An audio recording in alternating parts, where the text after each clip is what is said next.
जिस दिल में प्यार बाबा तेरा बस जाए, जिस दिल में प्यार बाबा तेरा बस जाए, खुशियों के गीत हर पल दिल से वो गाए। जिस दिल में प्यार बाबा तेरा बस जाए, जिस दिल में प्यार बाबा।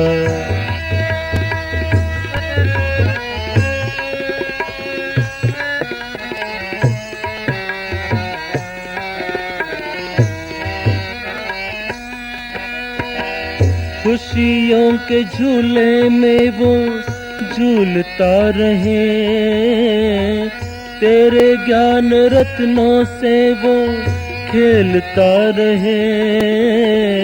खुशियों के झूले में वो झूलता रहे, तेरे ज्ञान रत्नों से वो खेलता रहे। तेरा दुलार बाबा कैसे भुलाए, तेरा दुलार बाबा कैसे भुलाए। खुशियों के गीत हर पल दिल से वो गाए।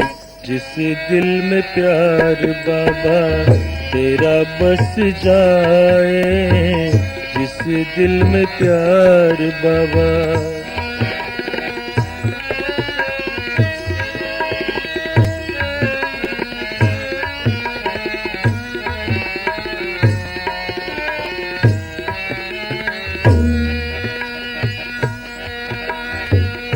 नैनों से देखें हर पल सूरत तेरी,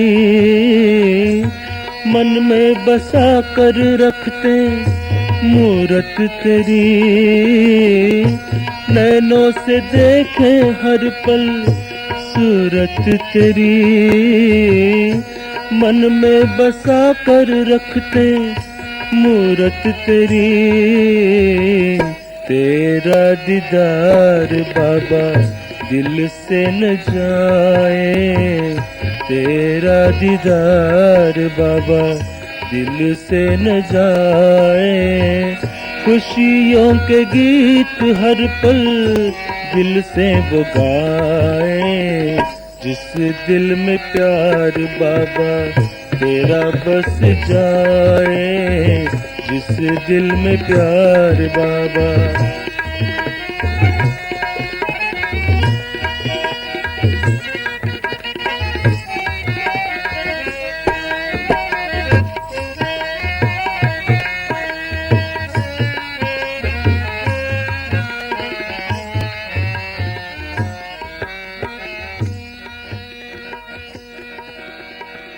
अपना बनाया तुमने आकर मुझे,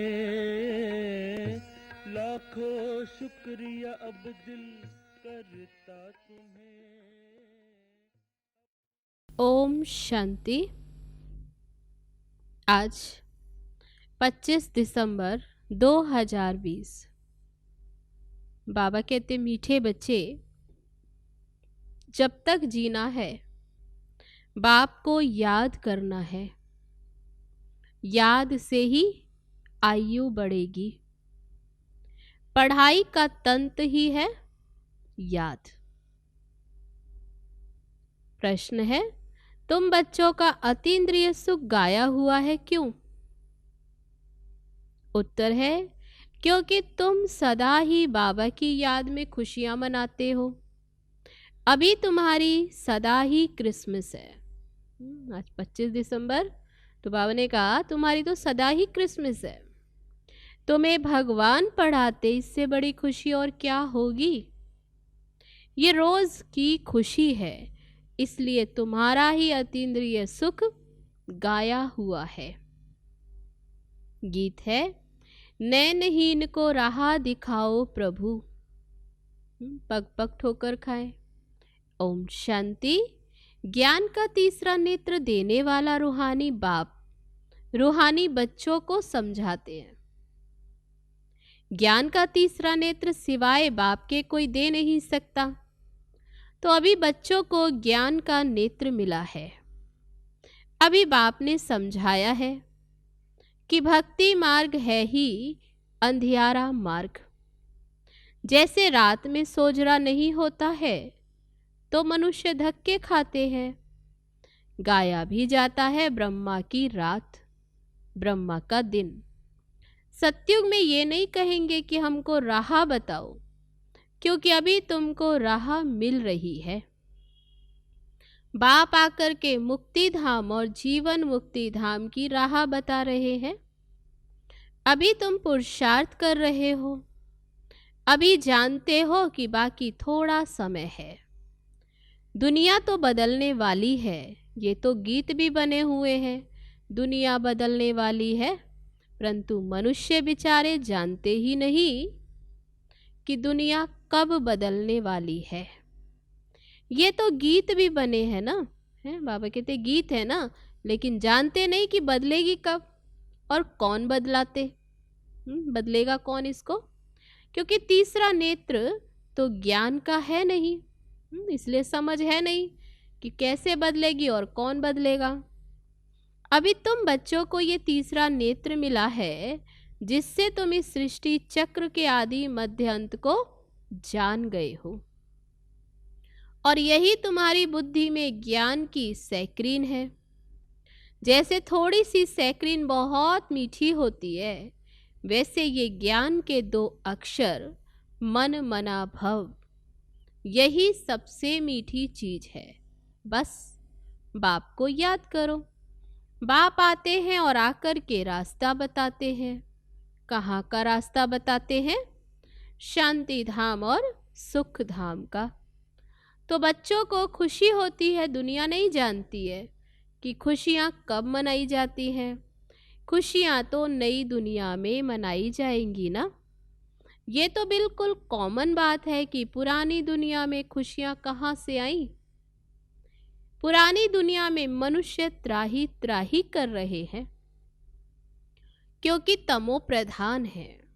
तमो प्रधान दुनिया में खुशियाँ कहाँ से आती? सत्युग का ज्ञान तो कोई में भी है नहीं, इसलिए बेचारे यहाँ खुशियाँ मनाते रहते हैं। देखो क्रिसमस की खुशियाँ भी कितनी मनाते हैं। बाबा तो कहते हैं कि अगर खुशियों की बात पूछनी है तो गोप गोपियों से पूछो। गोपी वल्लभ की गोप गोपियाँ, अर्थात मेरे बच्चों से पूछो, क्योंकि बाप बहुत सहज रास्ता बता रहे हैं। ग्रस्त व्यवहार में रहते हुए अपना धंधा धोरी का कर्तव्य करते हुए कमल फूल के समान रहो और मुझे याद करो। कितना सहज रास्ता। जैसे आशिक माशुक होते हैं ना, वह भी तो धंधा धोरी करते एक दो को याद करते रहते हैं। उनको साक्षात्कार भी होते, जैसे लैला मजनू, हीर रांझा। वो विकार के लिए एक दो के आशिक नहीं होते। उनका प्यार गाया हुआ है, उसमें एक दो के आशिक होते हैं। लेकिन यहाँ वह बात नहीं। यहाँ तो तुम जन्म जन्मांतर उस माशुक के आशिक ही रहे हो। बाबा कहते हैं जन्म जन्मांतर उसको ही याद करते आए। वे माशुक तुम्हारा आशिक नहीं है। तुम उनको बुलाते हो यहाँ आने के लिए कि हे भगवान नैनहीन को राह दिखाओ। तुमने आधा कल्प बुलाया है। जब दुख ज्यादा होता तो जास्ती बुलाते, जास्ती दुख में जास्ती सिमरन करने वाले भी होते हैं। देखो अभी कितना याद करने वाले ढेर के ढेर हैं। गाया हुआ भी है, दुख में सिमरन सब करे, सुख में करे न कोई। जितना देरी होती जाती उतना तमो प्रधान ज्यादा होते जाते। तो तुम अभी चढ़ रहे हो और वह उतर रहे हैं, क्योंकि तुम संगम युग पर हो, तुम्हारी चढ़ती कला है। तो बाबा कहते तुम अभी चढ़ रहे हो और वो उतर रहे हैं, क्योंकि जब तक विनाश हो तब तक तमो प्रधानता वृद्धि को पाती रहती है। धीरे धीरे उतरना ही है। दिन प्रतिदिन माया भी तमो प्रधान वृद्धि को पाती जाती। इस समय बाप भी सर्वशक्तिमान है। तो बाबा ने आगे क्या कहा, तो माया भी फिर सर्वशक्तिमान है। कोई किसी से कम नहीं इस बात में। इस समय में है बाबा भी सर्वशक्तिवान, तो माया भी, वह भी जबरदस्त है। तुम बच्चे इस समय ब्रह्मा मुख वंशावली ब्राह्मण कुलभूषण हो। तुम्हारा है सर्वोत्तम कुल। इसको कहा जाता ऊंचते ऊंच कुल। इस समय तुम्हारा ये जीवन अमूल्य है, इसलिए इस जीवन की संभाल भी करनी चाहिए, क्योंकि 5 विकारों के कारण शरीर की भी आयु तो कमती होती जाती ना। तो बाबा कहते इस समय 5 विकारों को छोड़कर योग में रहो, तो आयु बढ़ती रहेगी। आयु बढ़ते बढ़ते भविष्य में तुम्हारी आयु 150 वर्ष की हो जाएगी, अभी नहीं। इसलिए बाप कहते हैं कि इस शरीर की भी बहुत संभाल रखनी चाहिए, नहीं तो कहते ये शरीर काम का नहीं है, ऐसे तो मिट्टी का पुतला है। अभी तुम बच्चों को ये समझ मिलती है कि जब तक जीना है बाबा को याद करना है। इसलिए ये इस शरीर की भी बहुत वैल्यू है। इसलिए बाबा कहते हैं क्योंकि जब तक इस शरीर में है तो कमाई हो रही है ना। आत्मा बाबा को याद करती है, क्यों? वर्षे के लिए। बाबा कहते तुम अपने को आत्मा समझकर बाप को याद करो और दैवी गुण धारण करो, तो तुम फिर ऐसे बन जाएंगे। तो बच्चों को पढ़ाई अच्छी तरह पढ़नी चाहिए, पढ़ाई में सुस्ती आदि नहीं करनी चाहिए, नहीं तो नापास हो जाएंगे, बहुत कम पद पाएंगे। पढ़ाई में भी मुख्य बात ये है जिसको तंत्र कहा जाता, तो मुख्य बात बाप को याद करो। जब प्रदर्शनी में या सेंटर पर कोई भी आते हैं तो उनको पहले पहले ये समझाओ कि बाबा को याद करो, क्योंकि वह ऊंचते ऊंच है। तो ऊंचे ते ऊंचे को ही याद करना चाहिए, उनसे कम को थोड़े याद करना चाहिए।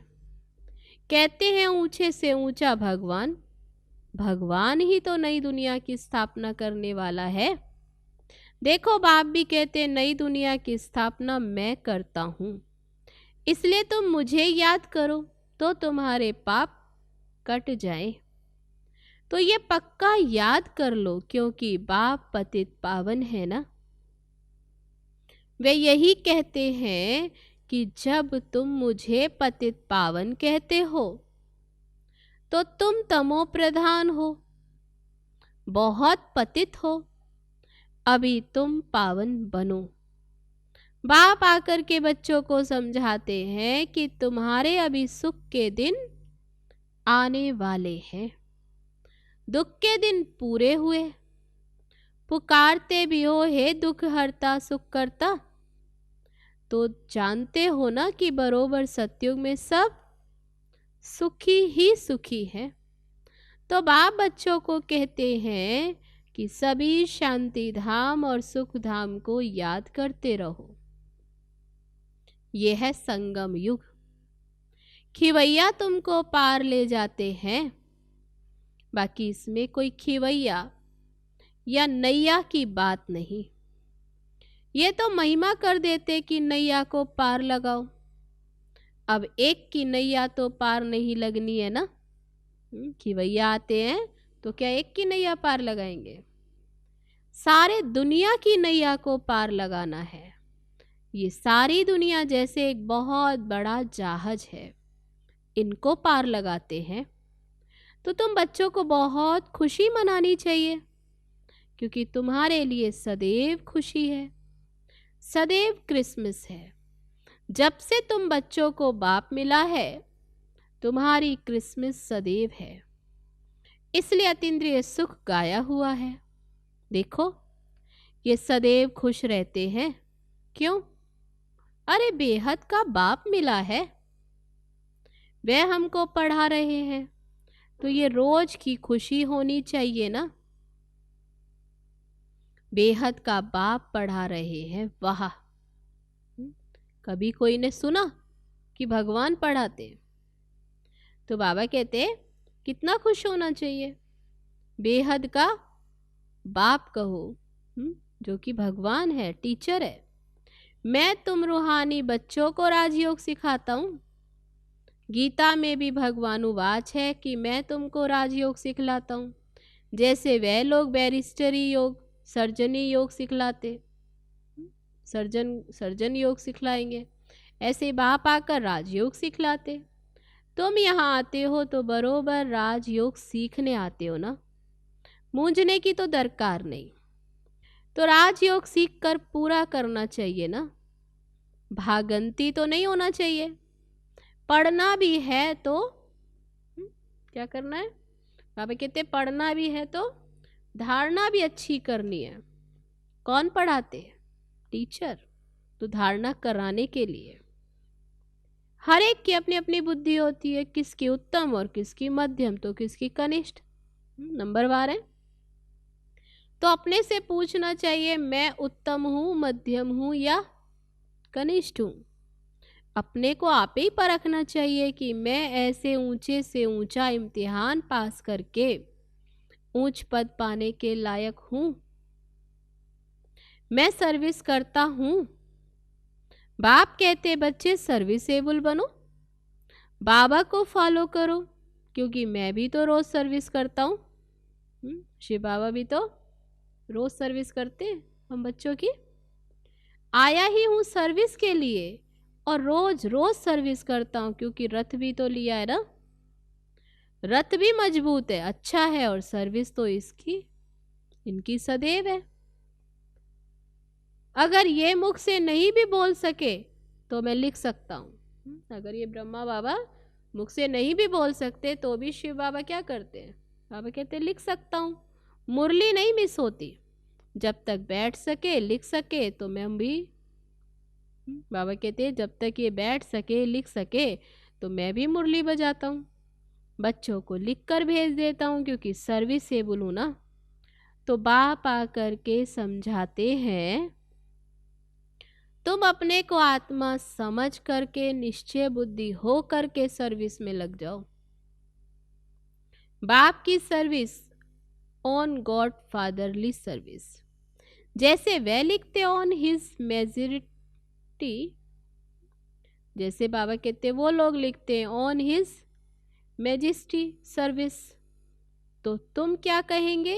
ये मैजेस्टी से भी ऊंची सर्विस, क्योंकि मैजेस्टी बनाते हैं बाप आकर, क्या बनाते? ऊंचते ऊंच महाराजा। ये भी तुम समझ सकते हो कि बरोबर हम वर्ल्ड का मालिक बनते हैं। तुम बच्चों में जो अच्छी रीति सर्विस करते हो उनको ही महावीर कहते हैं। तो ये जांच करनी होती है कि कौन महावीर है जो बाबा के डायरेक्शन पर चलते। बाप समझाते हैं कि बच्चे अपने को आत्मा समझो, भाई भाई को देखो। बाप अपने को भाइयों का बाप समझाते हैं। बाप अपने को सब आत्माओं का क्या? बाप। और भाइयों को ही देखते हैं, माना आत्माओं को ही देखते हैं, सभी को तो नहीं देखेंगे। ये तो ज्ञान है कि शरीर बिगड़ तो कोई न सुन सके न बोल सके। तुम तो जानते हो ना, मैं भी यहाँ शरीर में आया हूँ, मैंने भी ये शरीर तन लोन लिया है। शरीर तो सबको है, शरीर के साथ ही आत्मा यहाँ पढ़ रही है। तो अभी आत्माओं को समझना चाहिए कि बाबा हमको पढ़ा रहे हैं। बाबा की बैठक कहाँ है? अकाल तख्त पर। बाबा ने समझाया है कि हर एक आत्मा अकाल मूर्त है, वह कभी विनाश नहीं होती, कभी भी जलती कटती डूबती नहीं है, छोटी बड़ी नहीं होती। शरीर छोटा बड़ा होता है तो दुनिया में जो भी मनुष्य मात्र हैं, उनमें जो आत्माएं हैं उनका तख्त ये भ्रुकुटी है। शरीर भिन्न भिन्न है, किसका अकाल तख्त पुरुष का तो किसका स्त्री का। किसका? बच्चे का। तो जब भी किससे बात करो तो यही समझो कि हम आत्मा है। अपने भाई से बात करते हैं, बाप का पैगाम देते हैं कि शिव बाबा को याद करो तो ये जंग लगी हुई है वह निकल जाए। जैसे सोने में अलाई पड़ती है तो वैल्यू कम होती है, तो तुम्हारी भी वैल्यू कम हो गई है, अभी बिल्कुल ही वैल्यू लेस हो गए हैं। इसको देवाला भी कहा जाता है, जैसे देवाला निकल गया। भारत कितना धनवान था, अभी कर्जा उठाते रहते, विनाश में तो सबका पैसा खत्म हो जाएगा, कुछ भी नहीं बचेगा। यहाँ बाबा कहते पुराना सब खत्म, देने वाला लेने वाला सब खत्म हो जाएंगे। बाकी अविनाशी ज्ञान रतन लेने वाले वह फिर आकर अपना भाग्य लेंगे। अच्छा, मीठे मीठे सिकी लदे बच्चों प्रति माता पिता बाप दादा का याद प्यार और गुड मॉर्निंग। रूहानी बाप की रूहानी बच्चों को नमस्ते। हम रूहानी बच्चों की रूहानी बाप दादा को नमस्ते नमस्ते। ओम शांति। अब है धारणा के लिए मुख्य सार। पहली पॉइंट, बाप को फॉलो कर बाप के समान सर्विसेबल बनना है। अपने को आपे ही परखना है कि मैं ऊंचे से ऊंचा इम्तिहान पास करके उच्च पद पाने के लायक हूं। दूसरी पॉइंट, बाबा के डायरेक्शन पर चलकर महावीर बनना है। जैसे बाबा आत्माओं को देखते हैं, आत्माओं को पढ़ाते हैं, ऐसे आत्मा भाई भाई को देखकर बात करनी है। अब है आज का वरदान। तन की तंदुरुस्ती, मन की खुशी और धन की समृद्धि द्वारा श्रेष्ठ भाग्यवान भव। संगम युग पर सदा स्व में स्थित रहने से तन का कर्म भोग सूली से कांटा हो जाता है। तन का रोग योग में परिवर्तन कर देते हो, इसलिए सदा स्वस्थ हो। मन मना भव होने के कारण खुशियों की खान से सदा संपन्न हो, इसलिए मन की खुशी भी प्राप्त है और ज्ञान धन सब धनों से श्रेष्ठ। ज्ञान धन वालों की प्रकृति स्वतः दासी बन जाती है और सर्व संबंध भी एक के साथ। संपर्क भी होली हंसों से है, इसलिए श्रेष्ठ भाग्यवान का वरदान स्वतः प्राप्त है। तो आज का वरदान, तन की तंदुरुस्ती, मन की खुशी और धन की समृद्धि द्वारा श्रेष्ठ भाग्यवान भव। अब है आज का स्लोगन, याद और सेवा दोनों का बैलेंस ही डबल लॉक है। याद और सेवा दोनों का बैलेंस ही डबल लॉक है। अच्छा, तो ये थे बाबा के आज के महावाक्य जो अभी हम सब ने सुने। चलो अभी चलते हैं बाबा की याद में। ओम शांति।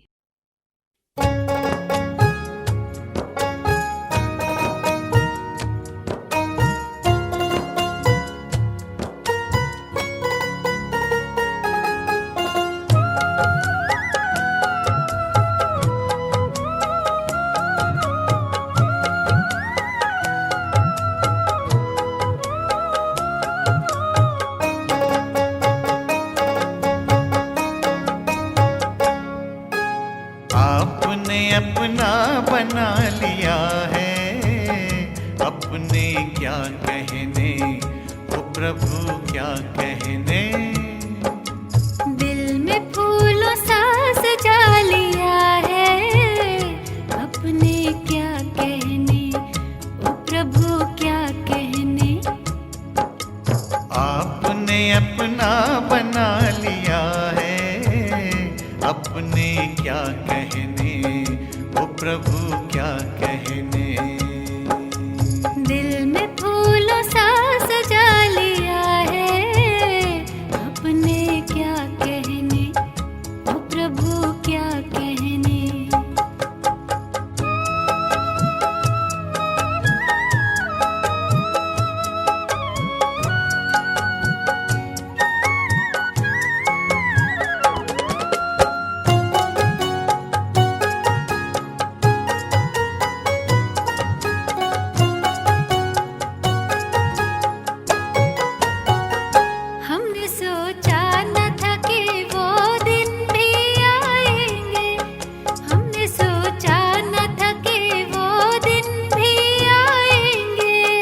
राह चलते हमें भगवान यूं मिल जाएंगे, राह चलते हमें भगवान यूं मिल जाएंगे।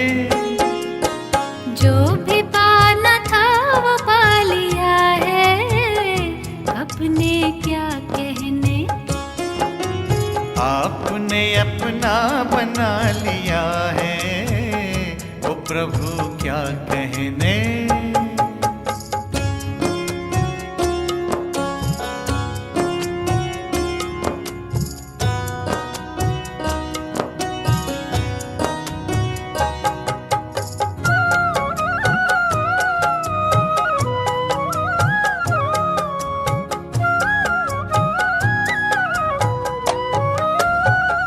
जिसको कहते थे कि वो तो अगम अगोचर है, जिसको कहते थे कि वो तो अगम अगोचर है। सुना रहा है वो मुरली मधुर मनोहर है, सुना रहा है वो मुरली मधुर मनोहर है।